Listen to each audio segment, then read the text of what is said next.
So guys, here we go. It's our last day before the break. I don't need to talk any more about your rate of return. If you haven't put it in by now, that's all she wrote. Guys, your stock portfolios are going to be your next big thing, however. You are going to be submitting those on the 9th. So don't forget to work on those. I anticipate a lot of folks will be putting in some time when we get back.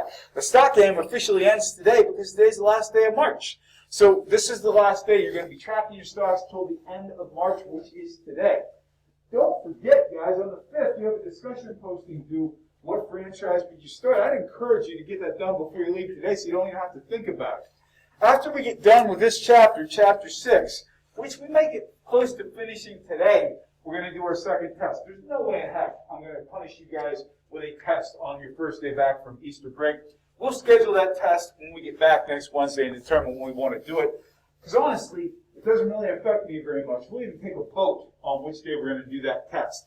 Guys, what that means is whatever we cover past this chapter is what will be on the final exam. Is it a cumulative final in this class?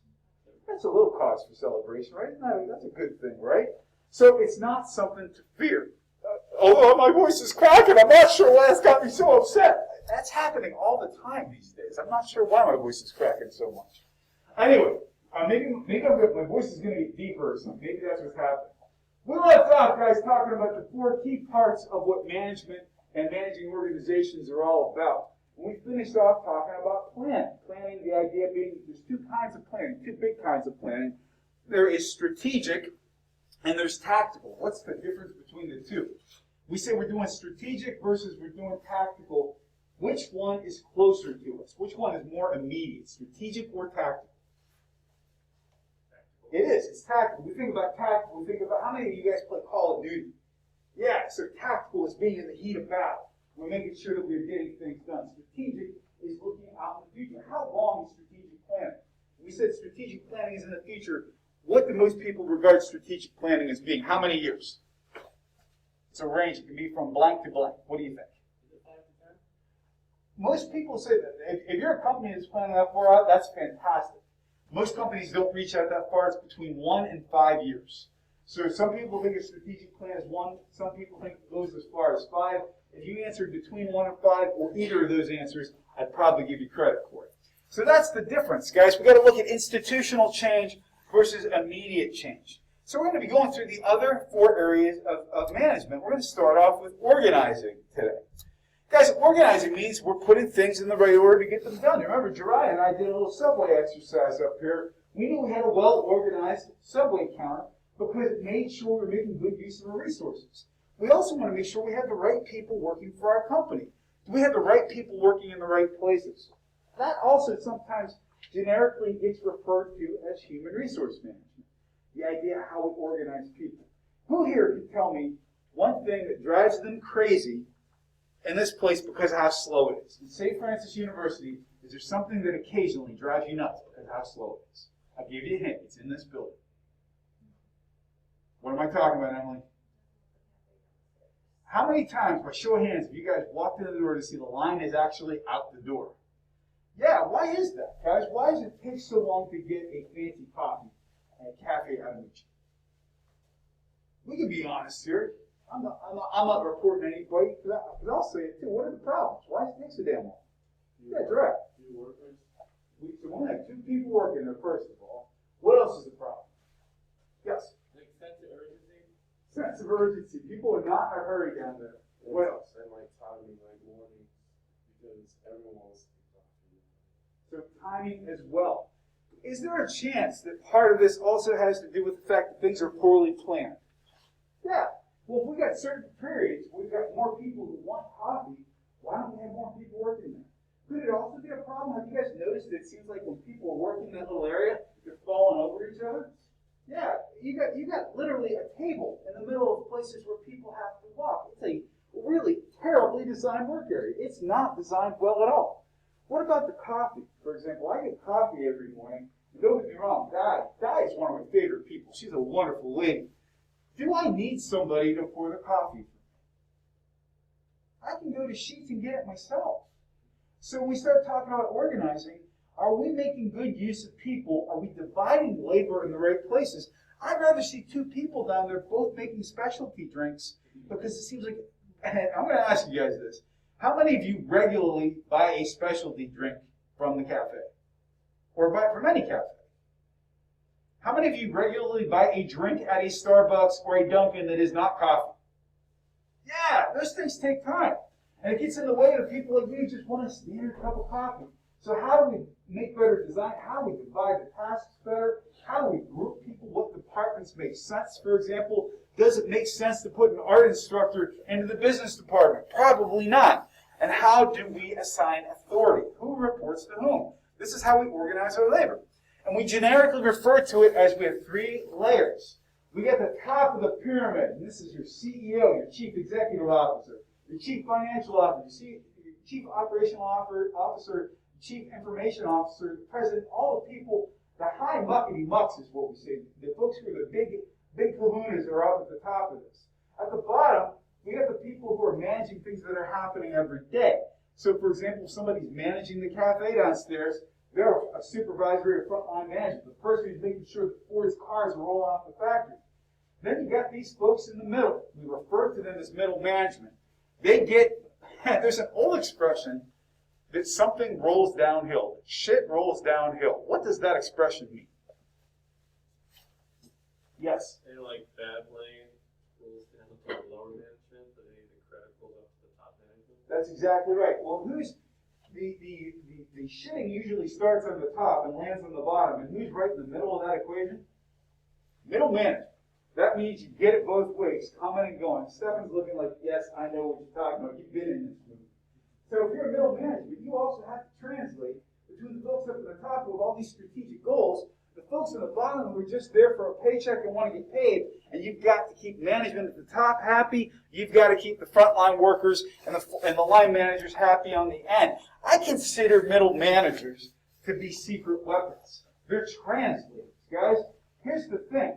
If you get into people who work at highly technical jobs, programmers, for example, those folks typically don't understand what executives want. In most companies, if you're in a for-profit company and you're an executive, what is your biggest priority? What is your main concern if you are an executive at a for-profit company? Money. Yeah, it's right in the title. It's for-profit. You know, you also have the mission, but ultimately you're responsible to the shareholders. That doesn't mean we should abandon our ethics, by the way. If you're the person, for example, let's say these folks are Apple. That guy even kind of looks a little bit like Tim Cook, doesn't he? If I put some glasses on. So we got Tim Cook, the visionary up top. We got the folks who are coding at the bottom. Somebody's got to translate what management wants into speak that the engineers understand. At the same time, let's say the engineers discover there's a bug in the code, and we can't get our new iPhone 24 out on time. Somebody's got to be able to explain it in language executives can understand why this is not going to happen. That's the power of a middle manager, guys. So the management pyramid, if you guys think about it, pyramids get smaller as we go toward the top because, technically speaking, there should be fewer executives than people actually doing the job. When we get too many, there's an old expression, it's politically incorrect now, but I'm going to say it anyway. I don't mean it as offensive. It's just an expression that has been used. The old expression is we got too many chiefs and not enough Indians. What does that expression mean? Yes?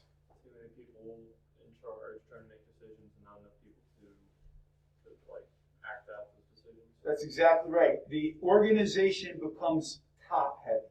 You got too many people who are trying to make decisions and not enough people doing them. A true management pyramid in most well-run organizations starts off with a big base. You've got most people who are working for a living. Then you've got middle management, the middle layer of the cake. And then you've got the tip of the spear at the top of the entire thing. By the way, guys, here's an interesting question for you. We talk about disparity of wealth in the United States. Do you think, for example, actually, it's a two-part question. What's a word with an H? If we say that there's multiple layers of reporting, we have to move through a blank. Yes? Hierarchy. It's a hierarchy. In American companies, we typically have very entrenched hierarchies. You have to go through a lot of layers of management to get anything done. We're in a hierarchy here. If you've ever tried to add or drop a class and you have to go and get your paperwork signed and it goes through 6 different signatories, that's a hierarchy. In most European companies, there is less of a distance between the lowest paid person and the highest paid person than there is in the United States. If we have less distance between the person making the least money and a person making the most, what's different about the company in general? What might be different? If we have fewer layers of authority, what might be different? Yes. It's more personal. Yeah, because you know people. We're working shoulder to shoulder, man. I know who you are. I didn't have to go through 6 different people and your secretary to get a meeting with you. So that's what we refer to when we start talking about organizing activities. And then we're getting into leading, guys. And this is one of my favorite subjects. I'm not going to lie to you. I may be a little fired up, maybe even too fired up for our last day before the Easter break. But in fact, you guys are so quiet. How many of you have 2 more classes today? How many of you have 1 more class today? How many of you have more than 2 classes left today? All right. Well, that means we need to get you guys thinking and moving. I'm like the opening act for this thing. My goodness. The opening act. If you don't get booed off the stage, you get to play your whole set, you see it as success. When I walk around, I want you to tell me just what is the first word that comes to your mind that's not obscene? What's the first word that comes to your mind for that? Home. Home. Now. Yeah, I'll come back. That's all. All right, me too.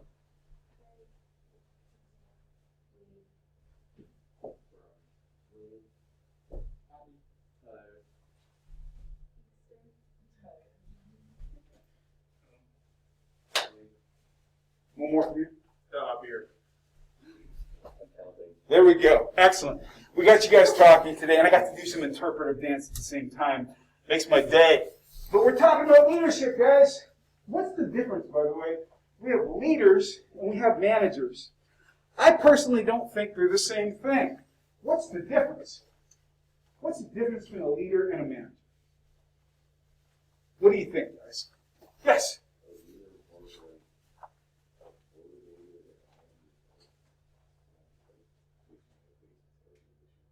Let me give you an elbow bump for that. All right, there we go, guys.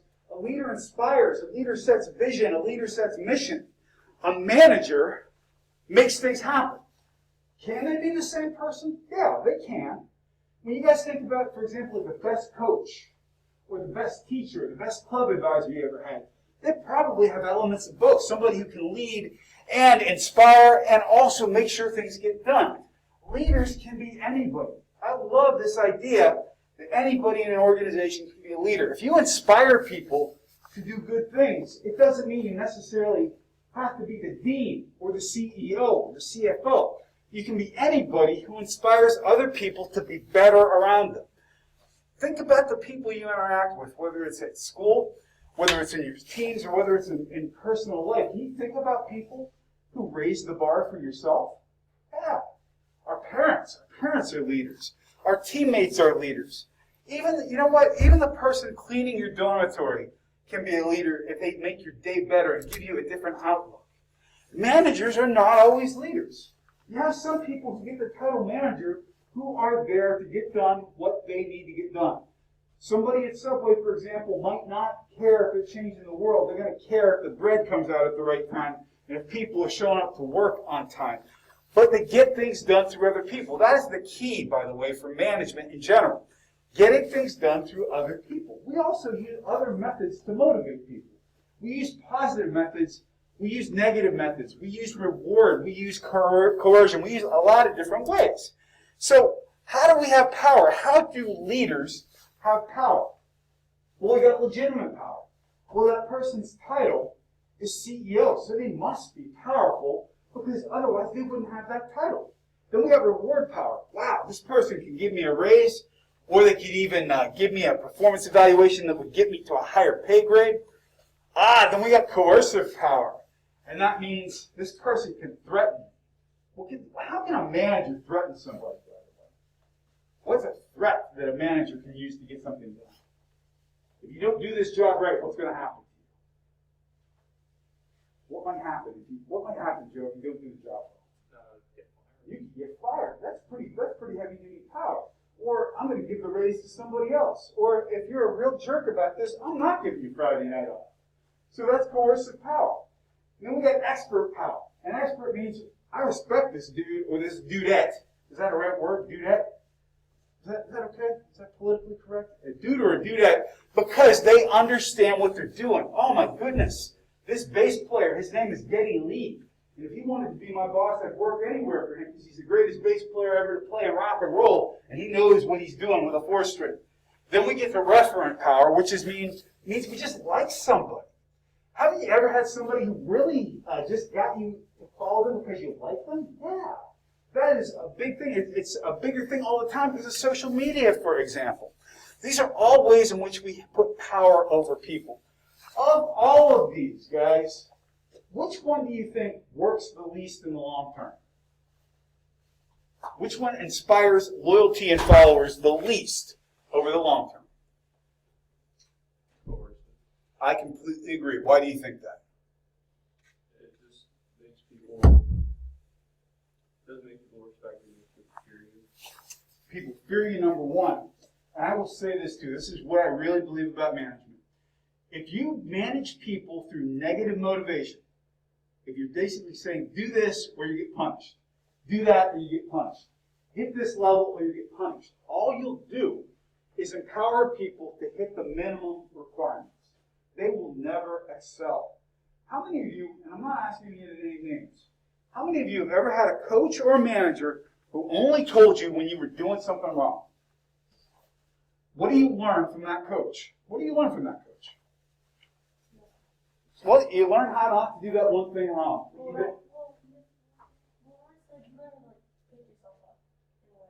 That's fair.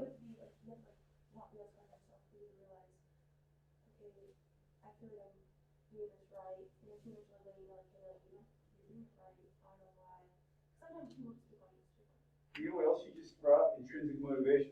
You have that motivation in yourself. Is the coach who's just cutting you down all the time with no compliments, are they building that? That's in you. That is in you. So we learn how to do the bare minimum not to get punished when all people apply coercive power, and it doesn't work in the long run. If you inspire people to greatness, they'll bring more to your company than you're paying them for. If you give them power and say, run with what you're good at, they'll make your company better. I swear it's true. So guys, in terms of which do you respect most, actually, you know my opinion. If you want to know what I respect the most, I respect probably expert and referent power the most. I respect anybody who knows what the blank they're talking about. And I respect people who have charisma and can pull other people into the vision. Those, to me, are the kinds of power I respect most.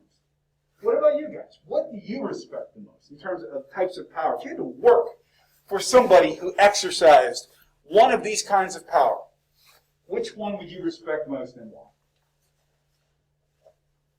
If you had to work for one of these people, we've got 5 types of managers or coaches. Which one would you respect the most and why?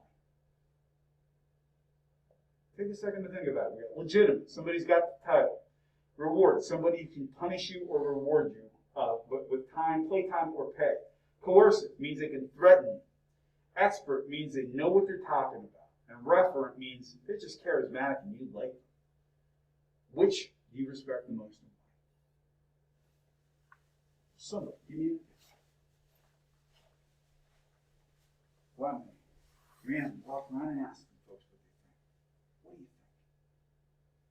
Well, If I needed a coach, I probably want a cross between like an expert or a legitimate power, because I want that coach to tell me what I'm doing wrong. And sometimes that coach needs to like lay down the law, and I wouldn't want the coercive power, but like the legitimate power is like, okay, this person's asked me to do this because they know what they're doing. They're in that leadership position for a reason, so I need to listen to what they're saying. But like somebody who maybe not, if I'm put in a situation, like, okay, respect your authority, see you're knowledgeable, I understand why you're asking me to do something good or something bad. So the legitimate power builds some respect in for this person as well, and the expert power gives you knowledge that you're going to benefit from. Yeah, great assessment. We got a feed from over here. I need an opinion from this side of the room as well. Which kind of power do you respect most and why? I may randomly call upon one of these unsuspecting souls. Who among you is feeling the call to greatness? offer your opinion today. Who is it going to be? I think today it's going to be Jake, because I know you have an opinion about this.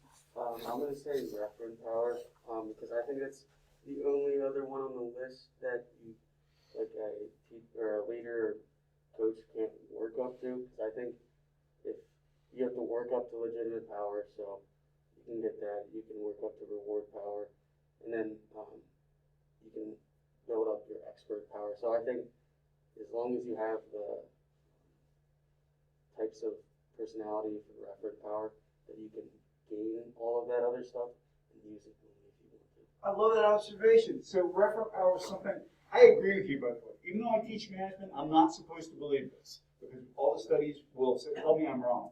I think you're born with charisma or not. I don't think you can create charisma. You can learn how to be better at your job. You can have legitimate power. You either have charisma or you don't. You can harness it, but I think you have it or you don't. Here's a question for you guys. How many of you remember that kid, maybe you were that kid from high school, who was always in trouble, but you couldn't wait to see what he was going to do in class? You know the kid, the class clown. It was like this guy or girl is fearless, and you know that they shouldn't say what they're about to say to a teacher, but they'll do it anyway, and you can't wait to see what they're going to say next. How many of you, by show of hands, how many of you remember this person? Oh yeah. Was anybody in this room that person? Oh, Michael, I can totally see it. You got charisma, man. So, guys, in terms of how this stuff works out, those kinds of styles of power also go in with styles of leadership. We've got several generic styles of leadership going from very centralized control to very distributed control. And we've got, for example, autocratic. If you have that teacher who absolutely makes you do everything in a rigid manner, and you better not talk, and you better not be on your computer, and you better not do anything but stare at me, that person maintains control, and it's autocratic. They make all the decisions. They want to make sure they are in complete control. They're the person everything has to go through. It's a very military style of leadership. It works well for certain things. For example, if you're running a factory, an autocratic leadership style is not necessarily a bad thing. You've got standards to adhere to. You got burgers to make at McDonald's. Then you get into what we refer to as participative.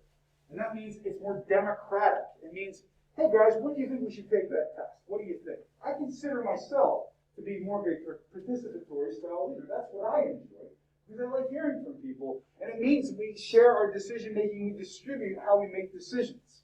And then we get into what we refer to as laissez-faire or free reign style. And that means nobody seems to have a plan. You guys figure it out. If I taught class something like this, hey guys, I'm going to put the slides up. I'm going downstairs to get a cup of coffee. There's a long line, so it's probably going to take me about 45 minutes to get my cup of coffee. I'll be back. Read the slides. Tell me what you think. That's laissez-faire leadership. Has anybody ever worked someplace where there seemed to be no direction for anything? If you have, you've worked in a laissez-faire leadership style, and that is a big concern. So guys, what I would like to see what you think here. Let's see how well you understand the types of power. People like Professor Patrick because he lives by his word and he's friendly to everybody. Does he have legitimate, reward, coercive, expert, or referent power? He's referent. People like this guy. People listen to Vanessa because she's the president. She's got legit power. And that's not to say she didn't have expert power to get there. She probably did. But it's legitimate power is the primary. Jim threatens his workers with punishment and threats of unemployment. What kind of power does he have? He is coercive. I worked for a manager named Jim who used this kind of power. I'll tell you that story in a minute. Jill's coworkers listen to her because she can write code like nobody else. She is an expert, absolutely. And finally, we've got Randy. Randy has the power to give raises and promotions. What kind of power does he have? He's got reward power. Absolutely correct. Guys, before we move on, I got to tell you, you will have defining moments in your life you will never forget. And this is one of those moments. I worked for a manager one time. This was years ago. And this guy, he was definitely smart. He knew what he was talking about. But he gave me a task that I didn't know how to do. This was way back to the 1990s. I had to get some communications lines installed into a public auditorium. Now keep in mind, I'm right out of college. I'd never done anything like this before. I'm learning the system. I ask for help. He doesn't give me much in the way of help. However, later on during the day, in the middle of a staff meeting, when 12 of my coworkers and I were gathered around a table to talk about how the project was going, my boss, in front of my coworkers, says basically, if I don't get this done, if Tonkin doesn't accomplish this, you're all losing your jobs. Now, I don't think I ever felt smaller in my life than that moment. Now, what do you think I did? I went and I figured it out. I got the job done. I got the lines put in. I got it taken care of. Do you think I ever respected that manager ever again? No, because what he did, he showed me that he was willing to hang me out to dry, number one, by giving me no guidance at all, and number two, by putting me on report and actually telling my friends that they'd be losing their jobs and it'd be my fault. I never forgot it.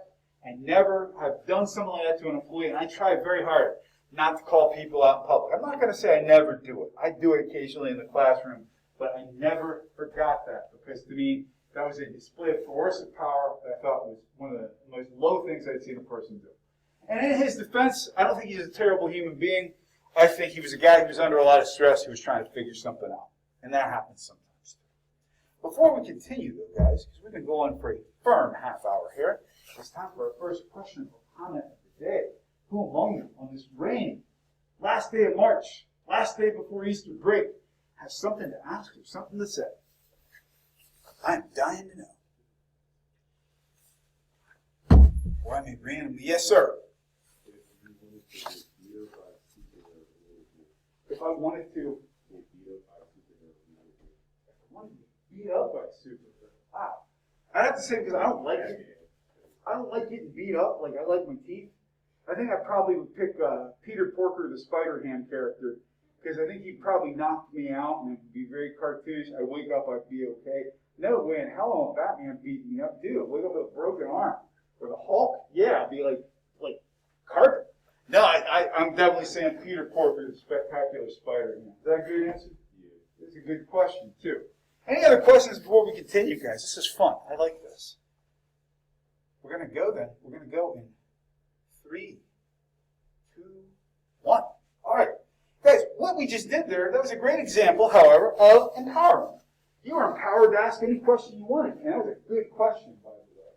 So empowerment means we're distributing power to people.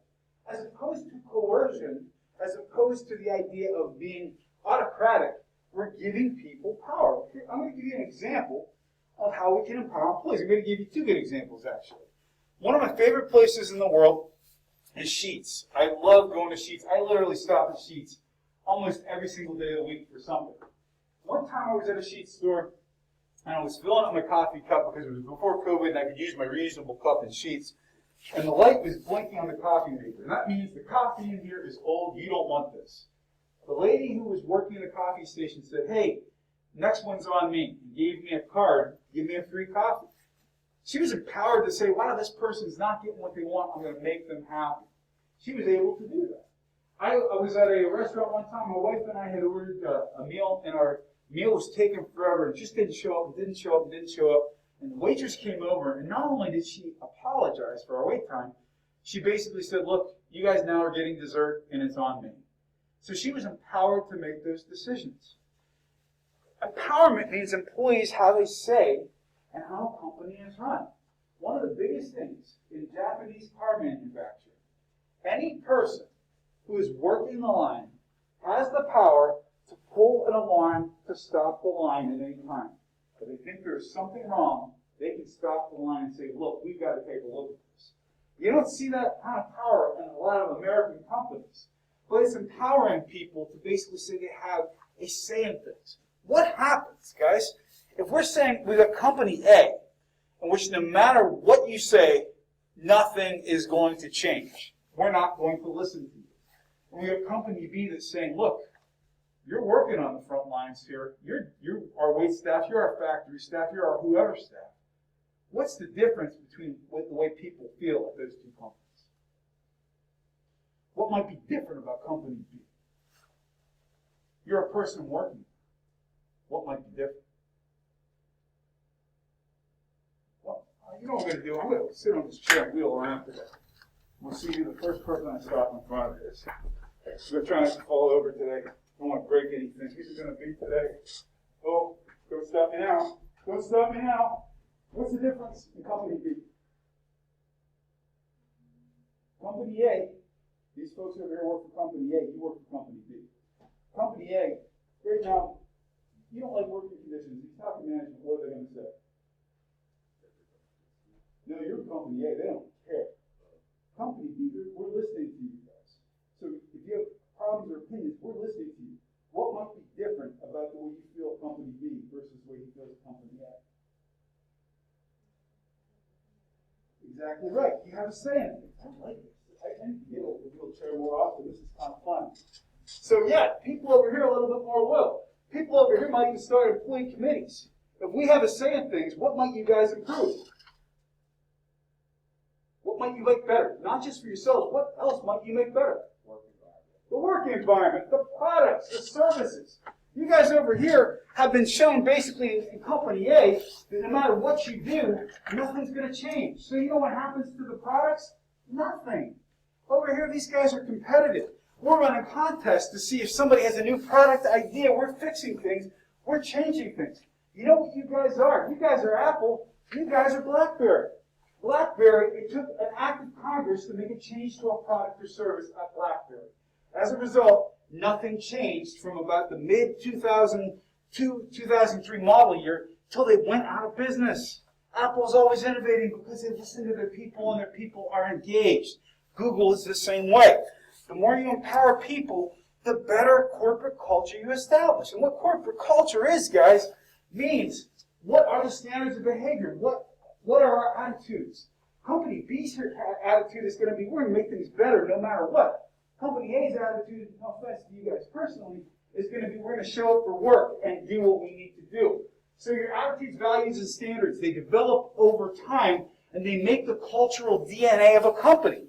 So it's something that happens naturally over time, based on the leaders, based on the people who work there, and based on who they revere as their heroes. Guys, people in Apple, there's no doubt that the people who are running that company believe in the ghost of Steve Jobs because he's there present with them all the time.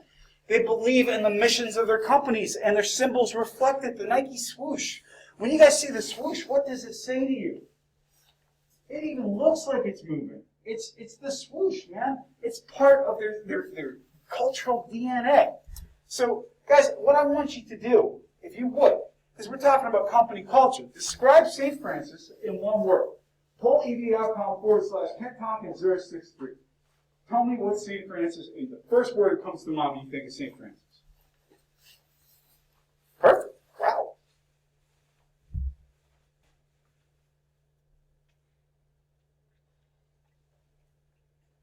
Oh, I love it. Beautiful. Unorganized. Oh, we're that too. Beautiful sometimes. Small. The small is getting bigger. How crazy is that, huh? Wow. Keep going, guys. Let's see what else shows up there. Some people having a fight over how big home should be. Scholarly. I like it.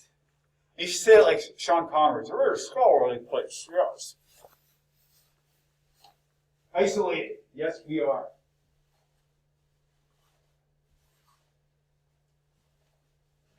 I bet I could walk in any classroom on this campus and things would not be the same, but similar things would come out. We have a well-established company culture. Why? Because we've been around since 1847. We predate most of the companies that exist in the United States. We've been around forever. And so we've had a time to grow our corporate culture and to become something that has quietly and consciously evolved, or unconsciously evolved over time. And it comes down to the idea that it's an organization's character. Guys, Chick-fil-A, what will somebody describe, back in the day when we could actually go to restaurants on a regular basis, what's the Chick-fil-A experience from the moment you walk in the door? Amazing. It is amazing. You're greeted, somebody's happy to see you, the place is clean, people are actively talking to you, you feel welcome no matter who you are. That's part of their cultural DNA. That is part of their corporate culture. Conversely, if you walk into McDonald's, sometimes it's not as great of an experience. Their corporate culture is more around the idea of getting things done quickly and cheaply. It's a different experience. this is where I wanted to get to today, guys. So, if I have a quality question, we got a good question from this side of the room today. We need a quality question from this side of the room for us to draw our class experience to a close for today. So, this side of the room, a question, please. About it? Yes, sir.